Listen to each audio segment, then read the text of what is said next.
नमस्कार। हमने अजंता की गुफा को पढ़ा, जोगीमारा की गुफा को पढ़ा। अब इसी के क्रम में हम पढ़ते हैं बाघ की गुफाएं। किन गुफाओं को? बाघ की गुफाएं। अब ये देखिए कि ये बाघ की गुफाएं जो हैं ये कहाँ पर स्थित हैं, किस राज्य में स्थित हैं। तो जिस राज्य में स्थित है उस राज्य का नाम है मध्य प्रदेश। और मध्य प्रदेश में एक जिला है धार जिला। धार जिले मध्य प्रदेश के धार जिले में बाघ की गुफाएं स्थित हैं। ठीक है। और इस जिले में, जैसे मान लीजिए किसी जिले के जब आप मुख्यालय पर जाएंगे तो उस मुख्यालय से एक निश्चित दूरी पर कोई वस्तु स्थित होती है। तो ये गुफाएं भी जो जिले का धार जिला है उस मुख्यालय से लगभग 87 किलोमीटर की दूरी पर स्थित है। ठीक है। या जो वहाँ का रेलवे स्टेशन है जहाँ पर आप उतरेंगे वहाँ से 135 किलोमीटर की दूरी पर स्थित है। और यहाँ पर जो अजंता, अगर ये भी पूछा जाए कभी कि अजंता और बाघ की गुफा के बीच की दूरी कितनी है, तो ये 240 किलोमीटर है। पहाड़ी कौन सी है जिस पर बाघ की गुफा स्थित है? यह है विंध्य पर्वत श्रेणी, राज्य मध्य प्रदेश। ठीक है। नदी कौन सी है? बगनी या बाघमती नाम से जाना जाता है। जिस नदी पर स्थित है बाघ की गुफाएं उस नदी को किस नाम से जाना जाता है? बगनी या बाघमती नदी। ठीक है। आगे देखिए।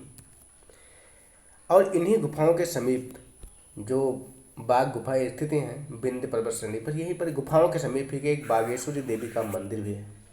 इसका खोज का समय क्या है? अब देखिए कि इनके खोज का क्या समय है, इनका खोज कब किया गया है। तो सन 1818 में। कब किया गया? 1818 में।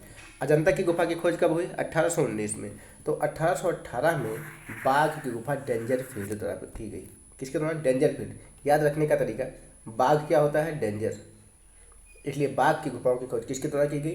डेंजर फील्ड के द्वारा की गई। जिसका विवरण इन्होंने अपना विवरण जो भी इन गुफाओं को देखा, इनकी खोज की, तो एक पत्रिका जो मुंबई में प्रकाशित होती है, साहित्यिक विनिमय संघ। कौन सी पत्रिका थी? साहित्यिक विनिमय संघ। इस पत्रिका में इन्होंने बाघ की गुफा का जो विवरण था उसको प्रकाशित किया। और अगर अंतर्राष्ट्रीय स्तर पर विवरण को प्रकाशित करने की बात करें तो 1907-8 में, कब? 1907-8 में इन गुफाओं को प्रकाश में लाने का श्रेय, अंतर्राष्ट्रीय स्तर में प्रकाश में लाने का श्रेय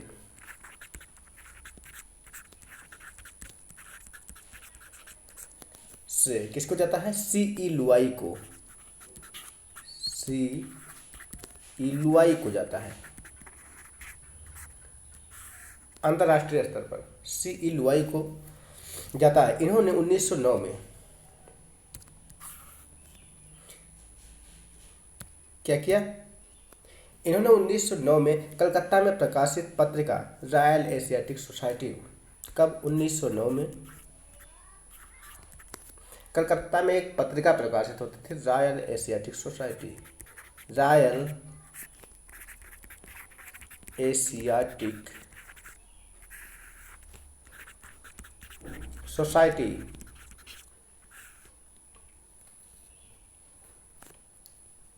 इसी में यही जो रॉयल एशियाटिक सोसाइटी नामक पत्रिका जो कलकत्ता में प्रकाशित हुई C.E. लुआई द्वारा, इसमें जो थे, जो इन्होंने अपना विवरण प्रस्तुत किया।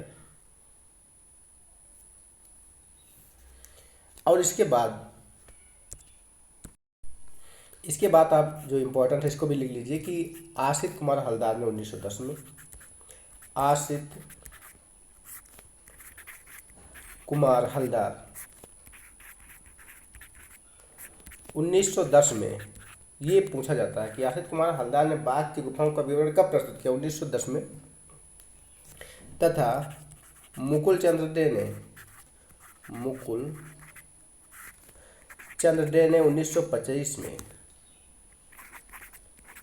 इन्होंने कब किया? 1925 में यहाँ पर शोध कार्य संपन्न किया। इसके अतिरिक्त यहाँ पर और तमाम विद्वान थे जिन्होंने भी शोध कार्य संपन्न किया, जैसे डॉक्टर इम्टे, हेगल आदि विद्वानों ने भी शोध का कार्य किया। और 1917 से 1921 तक आशित कुमार हलदार और नंदलाल बोस ने, आशित कुमार तथा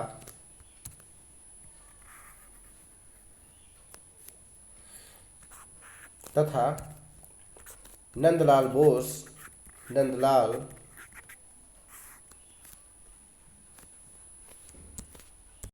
और सुरेंद्र नाथ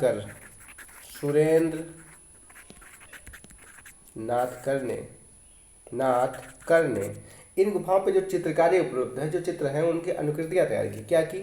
इन सभी विद्वानों ने अनुकृतियां तैयार की, अनुकृतियां बनाई।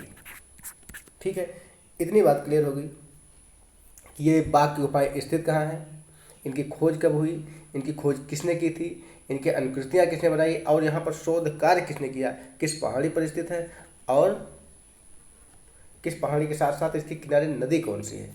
ये सब बातें पूछी जा सकती हैं। रेलवे स्टेशन से दूरी, जो धार जिला का मुख्यालय है उससे कितनी दूरी होती है, और जो अजंता गुफा है उससे कितनी दूरी है यहाँ पर, ये सभी बातें क्लियर हो गई। और महाराष्ट्र के कलाकार हुए B.S. आमटे। कौन हुए? B.S. आमटे और A.B. भोसले, ये दोनों महाराष्ट्र के कलाकार थे। इनके द्वारा भी अनुकृतियाँ बनाई गई। बाघ गुफा की अनुकृतियाँ बनाने का कार्य इसने भी किया। और एक चीज़ और याद रखिए कि एक विद्वान हुए आर्मेनियन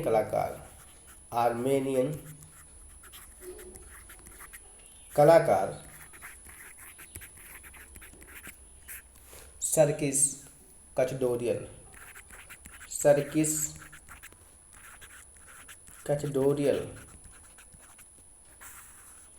इन्होंने भी इन गुफाओं की अनुकृतियाँ बनाई। इन्होंने भी इसकी अनुकृति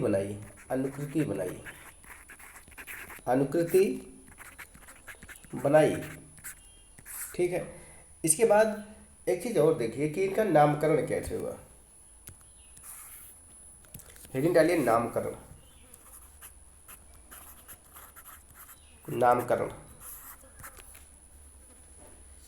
नामकरण के क्रम में हम ये कह सकते हैं कि ऐसा माना जाता है कि प्राचीन काल में कि जब पांडवों को वनवास हुआ 12 वर्ष का, तो ये पांडव यहाँ पर आकर इन गुफाओं में आकर कुछ दिन ठहरे भी, इन गुफाओं में रहे। इसलिए इस गुफा को पंच पांडव भी कहा जाता है। पंच पांडव के नाम से भी जाना जाता है। क्यों पंच पांडव से नाम से जाना जाता है? इसलिए क्योंकि ऐसा माना जाता है कि वनवास के दौरान पांडव इस गुफा में कुछ दिन के लिए ठहरे थे, जबकि प्राचीन काल में इसे कलयन नाम से पुकारा जाता था। प्राचीन काल में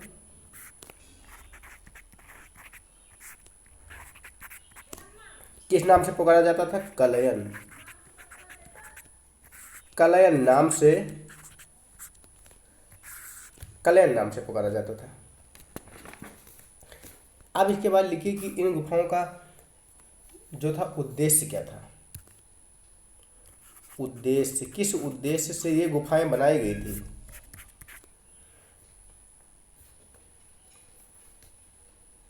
तो बाघ की गुफाएं जो हैं, ये ऐसा माना जाता था कि ये गुप्तकालीन महायान बौद्ध धर्म से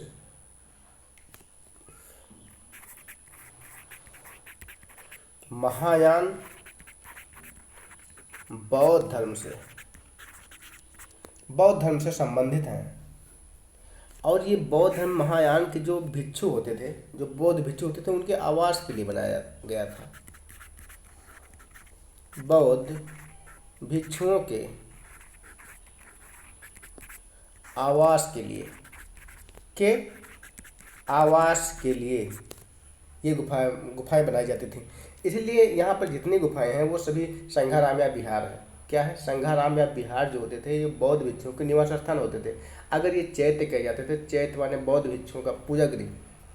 ठीक है, अब ये क्लियर हो गया कि इनका उद्देश्य क्या था, ये किस उद्देश्य से बनाए थे। ये बौद्ध धर्म से संबंधित थे और ये महायान बौद्ध धर्म से बौद्ध भिक्षुओं के निवास के लिए, उनके आवास के लिए बनाई गई थी। इसके बाद हेडिंग डालिए। इसके बाद हेडिंग डालते हैं गुफाओं की संख्या एवं उनके नाम।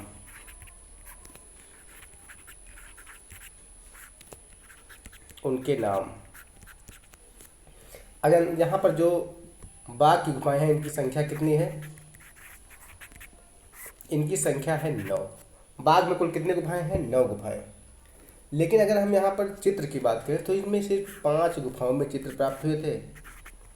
चित्र प्रथम 5 गुफाओं में प्राप्त हुए।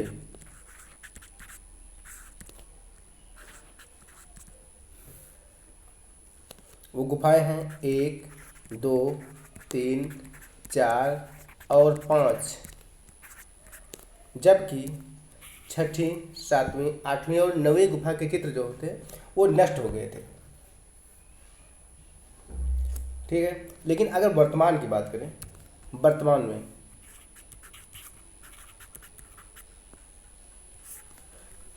में केवल चौथी और पांचवी गुफा में चित्र प्राप्त हुए। चौथी और पांचवी गुफा में ही चित्र मिले। इनमें भी सबसे ज्यादा सुरक्षित चित्र, ठीक है, किन गुफाओं में प्राप्त हुए? चौथी और पांचवी में। लेकिन इनमें भी जो सबसे सर्वाधिक सुरक्षित चित्र हुए वो मिले चौथी गुफा में। किस गुफा में? इसमें सर्वाधिक सुरक्षित,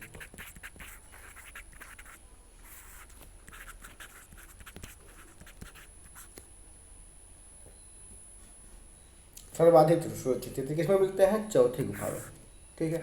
अब इसके बाद देखिए एक एक गुफाओं का हम वर्णन करते हैं, उसके नाम क्या है, इनको किन नाम से जाना जाता है, इसी पे बताते हैं। देखिए तो जो ये बाघ की पहली गुफा है, क्या है? पहली गुफा है। इसकी माप जो है, माप देखिए, माप कितनी है? 23 × 14 फीट की है। यह गृह गुफा के नाम से जानी जाती है। गृह गुफा के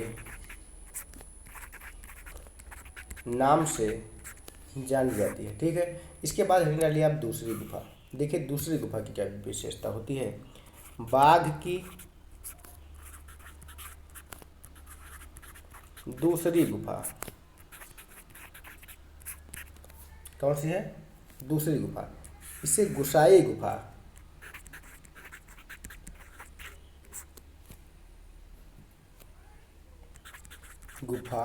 या पांडव गुफा, या पांडव गुफा के नाम से, तो क्या हुआ? इसे गुफा, जो दूसरी गुफा है, इसे गोसाई गुफा या पांडव गुफा के नाम से जाना जाता है। और यहाँ पर एक ताम्रलेख प्राप्त हुआ जो महाराजा सुबुद्ध के समय का है। क्या प्राप्त हुआ? महाराजा सुबुद्ध के समय का एक ताम्रलेख प्राप्त हुआ, जिससे विदित होता है कि बाघ की गुफाएं जो है ना, एक चौथी या पांचवी सदी के हैं। किससे? सुबुद्ध के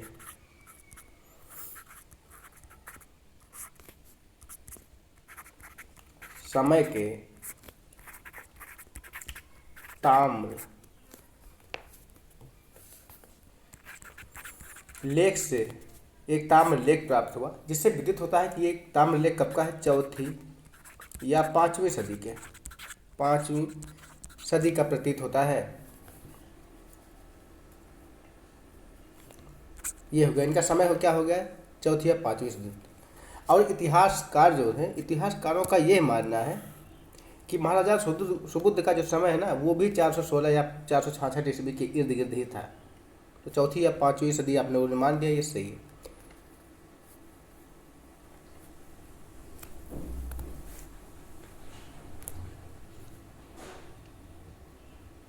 और कुछ अन्य विद्वानों का मानना है कि बाघ की गुफाएं जो होती हैं वो 5वीं सदी में गुप्तों के काल में निर्मित की गई। किसके?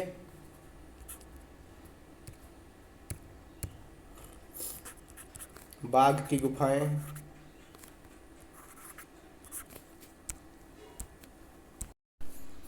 तो कुछ विद्वानों का क्या मानना है कि 5वीं सदी में गुप्तों के समय में निर्मित की गई। ठीक है। अब देखिए तीसरी गुफा। आप लोग ये मान के चलेंगे कि जो बाघ की गुफाएं वो किसके समय बनी गई? गुप्तों के समय बनाई गई। बाघ की तीसरी गुफा,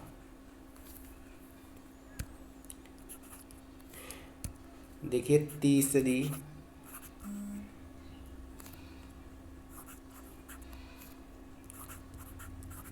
तीसरी गुफा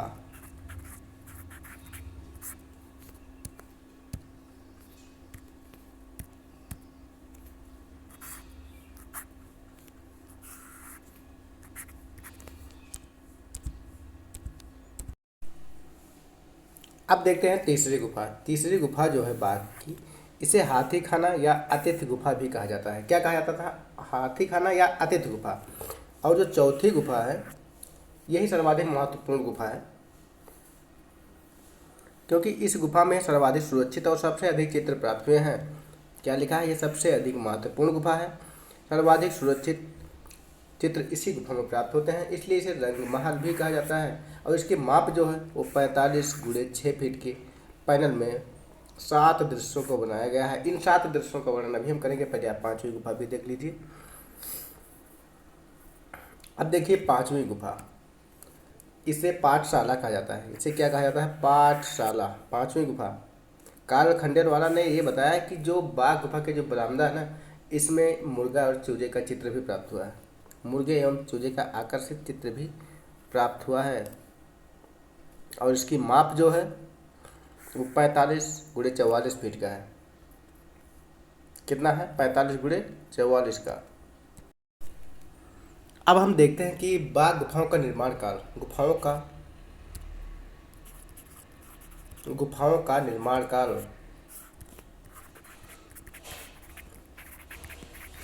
काल।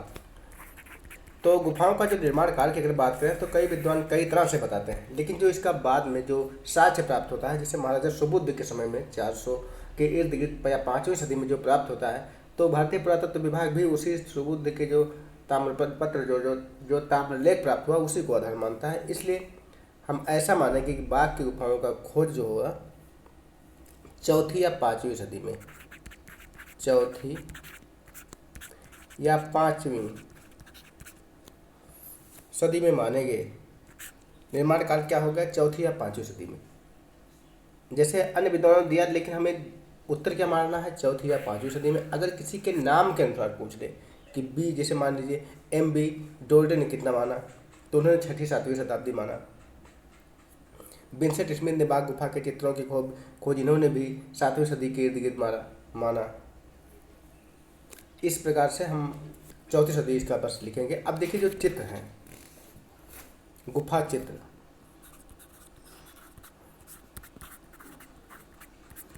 गुफा चित्र के बारे में हमने ये बताया कि अन्य गुफाओं के चित्र तो नष्ट हो गए हैं। वर्तमान में तो चौथी पांचवी गुफा में प्राप्त हुए, उनमें भी चौथी गुफा में सर्वाधिक सुरक्षित प्राप्त हुए। चौथी गुफा में 7 दृश्य प्राप्त हुए, 7 प्रमुख चित्र प्राप्त हुए। उन चित्रों का वर्णन करेंगे। अभी जो 7 दृश्य, चौथी गुफा के 7 चित्र,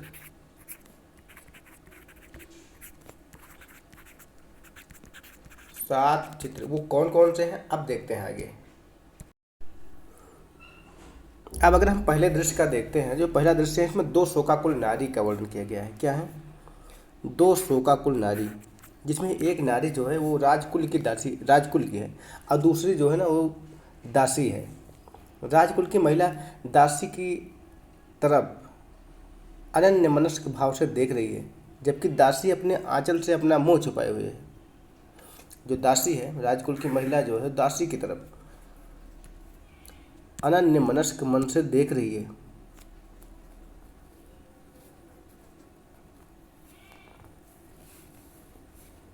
राजकुल की महिला किसकी तरफ देख रही है? दासी की तरफ।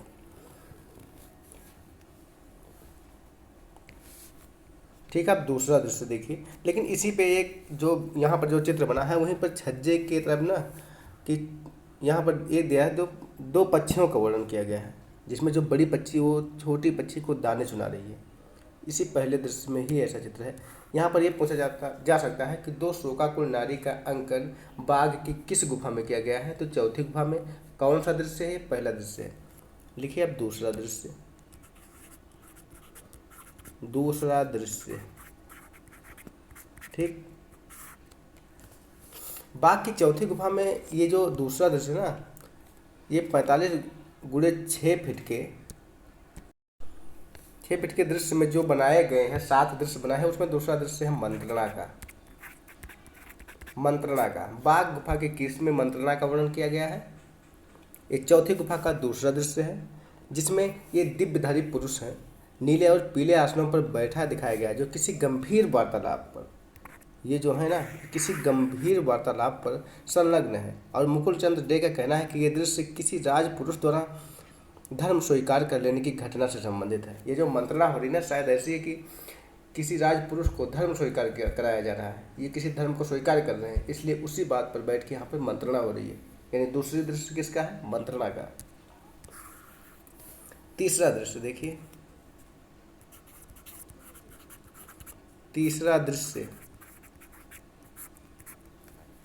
यहाँ पर आकाशधारी देव पुरुषों का विचरण है। आकाशधारी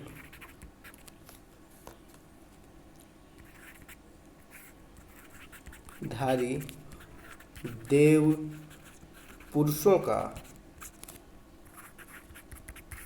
विचरण है, जिसमें देव पुरुषों को बादल के नीचे, जिसमें जो देव पुरुष है उसमें बादलों से आकाश से निकलते हुए दिखाया गया है। और इसी दृश्य में नीचे अप्सराओं का अंकन है। ये जो देव पुरुष हैं आकाश में विचरण कर रहे हैं, बादल से निकलते हुए दिखाई दे रहे हैं। और इसी दृश्य में बादलों से निकलती हुई अप्सराएं भी दिखाई दे रही हैं, जिसमें 5 गायिकाएं, इसी में 5 गायिकाएं जो अप्सराएं निकल रही हैं उसमें 5 गायिकाएं, ये इम्पोर्टेंट है। 5 गायिकाओं का चित्रण कहाँ पर है? 5 गायिकाएं चित्रित हैं। और जो इन 5 में है, जो बीच वाली है, जैसे 2 इधर 2 इधर, और जो बीच वाली है उसके हाथ में बीड़ा है। बीच वाली के हाथ में बीड़ा है। क्या है? बीड़ा है। जो बीच वाली स्थिति है, 5 गायिकाएं जो बाघ की तीसरी गुफा में चित्रित हैं। आकाशधारी पुरुष बादल में विचरण कर रहे हैं, वहाँ पर 5 गायिकाएं भी विचरण कर रही हैं। उसमें जो बीच वाली है उसके हाथ में क्या है? बीड़ा है। अब देखिए आप चौथा दृश्य,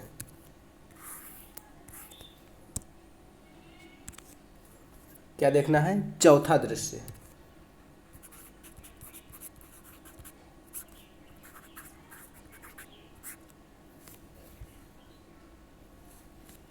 यहाँ पर जो चौथा दृश्य है ना, इसमें नृत्यांगनाओं एवं वादिकाओं का अंकन मंडलाकार बाघ की गुफा का चौथा दृश्य है।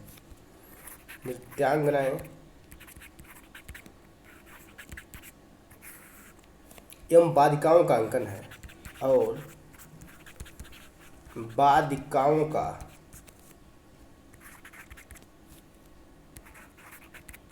अंकन है। ठीक है, वादिकाओं का अंकन है। और ये जो एक इसमें है मंडलाकार, मंडलाकार मतलब घेरा बनाकर जो चित्रित किया गया है, इसी के कारण ये विश्व भर में प्रसिद्ध है। और यहाँ पर ये जो 7 गायिकाओं का, 7 नृत्यांगनाओं का या वादिकाओं का जो अंकन है ना, ये 8वीं एक पुरुष आकृति है जिसको घेरे हुए हैं, घेरे हुए हैं। ठीक है, और इसी में हल्लीसक नृत्य का भी वर्णन किया गया है। हल्लीसक नृत्य का अंकन कहाँ पर है? बाघ की चौथी गुफा के चौथे दृश्य में। ठीक है,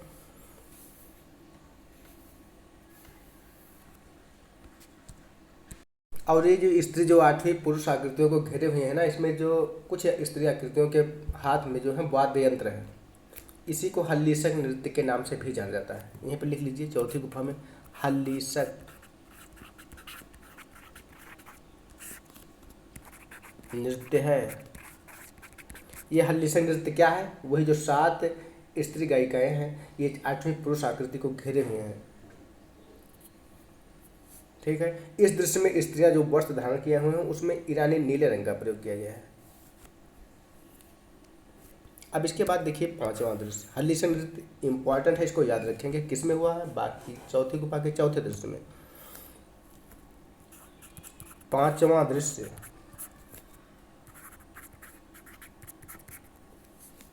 5वां दृश्य जो है ना, ये जुलूस का दृश्य है। जुलूस का दृश्य, और इसमें जो है 17 घुड़सवारों का दृश्य दिखाया गया है। 17 घुड़सवार, 17 घुड़सवारों का दृश्य दिया गया जो अपनी बाईं तरफ मुड़कर देख रहे हैं। इस दृश्य में स्थित जन्य लघुता का प्रयोग किया गया है। डॉक्टर इम्टे ने केवल 13 घुड़सवारों का अंकन देखा है, लेकिन घुड़सवारों का अंकन कितना बताया गया है? 17। अगर डॉक्टर इम्टे के अनुसार पूछे तो आप 13 बताएंगे। घुड़सवारों के दल में सेनानायक के घोड़े का रंग सफ़ेद है।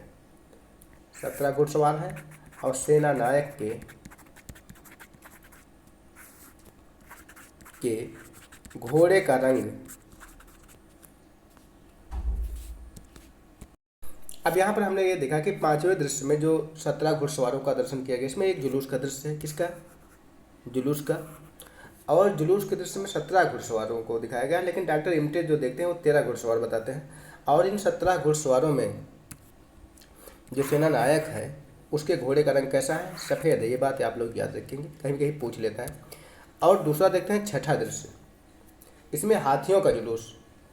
पांचवें दृश्य में घुड़सवारों का जुलूस और छठे दृश्य में हाथियों का दृश्य जुलूस है। और इसके बारे में भी डॉक्टर इम्टे कहते हैं ना कि संपूर्ण विश्व में जितनी उत्कृष्टता के साथ यहाँ पर हाथियों का अंकन किया गया है उतना अन्यत्र कहीं भी नहीं है, उतना अन्य किसी भी जगह पर नहीं किया गया है। अब आप लोग देखिए सातवां दृश्य कौन सा प्रारंभ होता है? सातवां दृश्य। बाघ की चौथी गुफा का जो 7 दृश्य का वर्णन किया गया है, इसमें 7वें दृश्य को आप लोग देखिए, यही अंतिम दृश्य है। और इसमें कितने हैं? 4 हाथी, 4 हाथी प्लस 3 घुड़सवारों का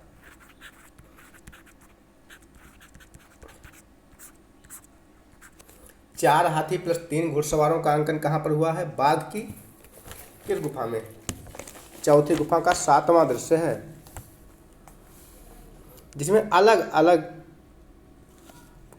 अगल बगल तलवार एवं भाला लिए सैनिक अंकित हैं। जो घुड़सवार हैं, हाथी हैं, ये समझिए एक सेना का दृश्य है। इसमें सैनिक तलवार और भाला लिए अंकित किए गए। हाथियों को विश्राम की मुद्रा में दिखाया गया है और महावत हाथियों के मस्तक पर हाथ रखकर अलसाई हुई मुद्रा में चित्रित है। जो महावत है वो इनके हाथों मस्तक पर अपना हाथ रखे हुए हैं, ऐसा दिखाया गया कि अलसाई हुई मुद्रा में है। एक हाथी के सूंड पर वस्त्र लपेटा गया है। चित्र के आगे आम का वृक्ष है जिसके नीचे एक घड़ा रखा गया है और वृक्ष की शाखा से ईरानी नीले रंग से रंगा हुआ नीला वस्त्र लटक रहा है, जिसके आगे केले के वृक्ष का अंकन है, जिसके नीचे बुद्ध को तपस्या में लीन दिखाया गया है। इसी में देखिए जो 7वां दृश्य है, जो सैनिकों का दृश्य भी दिखाया गया है। 4 हाथी, 3 घुड़सवार, अलसाई हुई मुद्रा में हाथियाँ दिखाई गई हैं। एक आम का वृक्ष दिखाया गया, वहीं पर केले के वृक्ष भी दिखाए गए हैं, वहीं पर बुद्ध को तपस्या में लीन भी दिखाया गया है। लिख लीजिए आम का वृक्ष प्लस केले का वृक्ष। अब बुद्ध को तपस्या में लीन, बुद्ध को तपस्या में लीन किस दृश्य में दिखाया गया? 7वें दृश्य में। किस गुफा में? बाघ की चौथी गुफा के 7वें दृश्य में दिखाया गया है। आगे जाकर चित्र को निरंतरता समाप्त हो जाती है। चित्र का यह वर्णन डॉक्टर इम्टे के द्वारा किया गया है। और ये जो वर्णन किया गया, जो हमने बताया कि गुफाओं में भाला लिए हुए चित्र हैं, 3 हाथी हैं, 4 हाथी हैं, 3 घुड़सवार हैं, ये वर्णन बुद्ध तपस्या कर रहे हैं, आम का वृक्ष है, केले का वृक्ष है, ये वर्णन डॉक्टर इम्टे द्वारा किया गया है। अब ये दृश्य समाप्त हो गए। अब आप देखिए, हेडिंग डालिए विशेषताएं। अब विशेषताओं में सबसे पहले हम देखिए बाघ के चित्रों की जो विशेषताएं हैं, इसमें विषय क्या है? विषय तो बाघ के गुफा के जो चित्रण विधान है, इसके विषय हैं, इसको हम ऐसा कह सकते हैं कि ये बौद्ध धर्म से तो संबंधित है ही, लेकिन जीवन के विभिन्न पक्षों का वर्णन करती है। इसमें आनंद की अभिव्यक्ति बाघ की गुफा के चित्रों में भी है, उतनी अजंता में नहीं पाई जाती। बाघ में बौद्ध धर्म के अलावा नृत्य, अश्वारोहण, गजारोहण, विरह और प्रेम आदि का चित्रण भी किया गया है। ठीक है, इसके विषय में ये दिखाया गया है। ये प्रश्न भी पूछ लेता है कि जो जीवन के विभिन्न पक्षों का वर्णन अजंता से ज़्यादा बाघ किस गुफा में किया गया है? तो किस गुफा में किया गया है? बाघ की गुफा में किया गया है। यहाँ पर पक्षियों का उल्लासमय मुद्रा में दिखाया गया है, केले का वृक्ष दिखाया गया है, आम का वृक्ष दिखाया गया है, ये सभी बातें दिखाई गई हैं। अब इसके आगे देखिए चित्रण विधान क्या है। चित्रण विधान।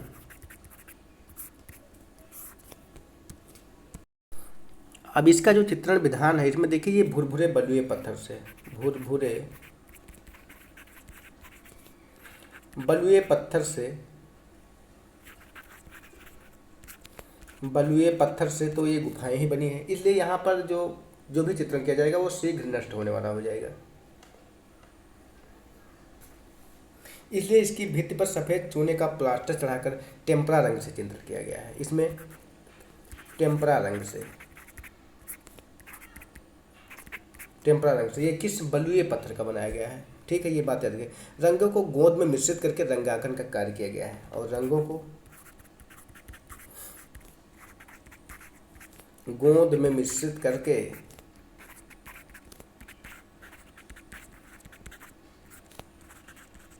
रंगांकन का कार्य किया गया है। अजंता में काले रंगों से सीमा रेखाएं बनाई गई हैं, जिसका अभाव बाघ की गुफाओं में दिखाई देता है। यहाँ पर सीमा रेखाओं का अभाव दिखाई देता है। ठीक है,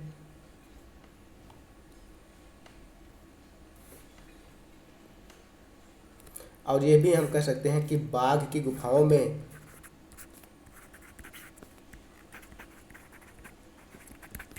अजंता का रिक्त विद्यमान है।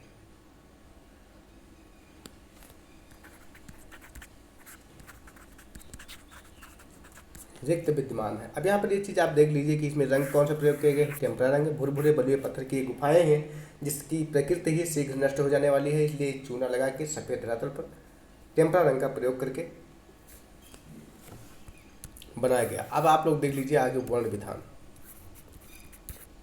कि किन वर्णों का प्रयोग किया गया है। यहाँ पर जो रंग प्रयोग किए गए हैं, यहाँ पर रंगों की दो शैलियाँ हैं। आलेखन हेतु बाघ में काला, सफ़ेद यानी हिरोजी रंगों का प्रयोग किया गया है, और साथ ही साथ चित्रों को बनाने में प्राथमिक वर्ण का प्रयोग किया गया है। गोलाई दिखाने के लिए गहरा रंग का प्रयोग किया गया है। ठीक है, आलेखन के लिए, आलेखन के लिए काला, सफ़ेद एवं हिरोजी, काला, सफ़ेद एवं हिरोजी रंगों का प्रयोग किया गया है। और चित्रों को बनाने में प्राथमिक वर्ण, चित्रों को बनाने में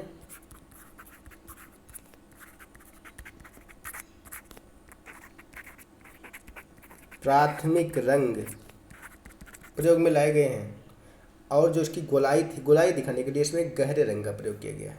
इन बातों को आप लोग याद रखिए। देखिए, अगर हम अजंता और बाघ की गुफाओं की तुलना करें,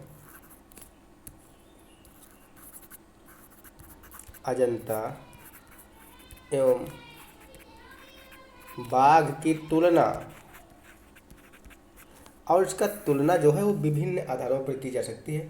जैसे समय में जो अजंता है ये विभिन्न शासकों के समय में बनी, लगभग 900 वर्षों में बनी, जबकि जो बाघ गुफाएं हैं सिर्फ एक शासक, लगभग गुप्त शासकों के समय में बनी है।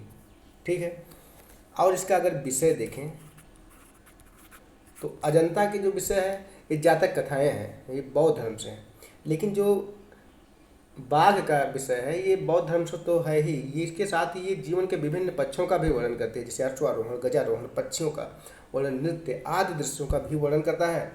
प्राविधि क्या है, प्राविधि या तकनीकी, तो इसमें अगर अजंता को हम देखें तो अजंता में जो प्राविधि अपनाई गई वो फ्रेस्को के साथ साथ टेम्परा अपनाई गई, लेकिन जो बाघ की गुफाएं हैं इसमें केवल टेम्परा ही अपनाया गया। बाघ की गुफाओं में, हम इसको लिख नहीं रहे हैं लेकिन ये काफ़ी इंपॉर्टेंट बात है कि बाघ की गुफाओं में जो शैली अपनाई गई चित्रण की वो कौन सी है, टेम्परा है, लेकिन जो अजंता में है वो फ्रेस्को प्लस टेम्परा दोनों है। ठीक है, सीमा रेखा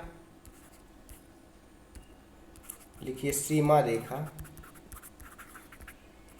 तो जो अजंता में है इसमें काले या भूरे रंग की सीमा रेखा बनाई गई, जबकि बाघ में इसका अभाव है, यानी बाघ की गुफाओं में सीमा रेखा ही नहीं बनाई गई।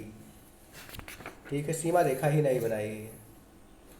और समानताएं कौन कौन सी हैं, समानताएं कितनी हैं इन दोनों गुफाओं में। समानताएं ये हैं कि अजंता अजंता एवं बाघ दोनों में नारी का आध्यात्मिक एवं शारीरिक सौंदर्य को दर्शाया गया है। कमर तक ढके हुए वस्त्र से दिखाया गया है। अजंता एवं बाघ दोनों में छतों एवं दीवारों पर सुंदर आलेखन बने हैं। बाघ में पक्षी को प्रमुखता के साथ अंकित कर मना स्थिति को दर्शाने का अंकन प्रयोग किया गया है। तो इसके साथ ही बाघ की गुफा समाप्त होती है। और अगर ये वीडियो आपके लिए लाभकारी हो और आपको पसंद आया हो तो चैनल को सब्सक्राइब और शेयर ज़रूर करें। धन्यवाद मित्रों।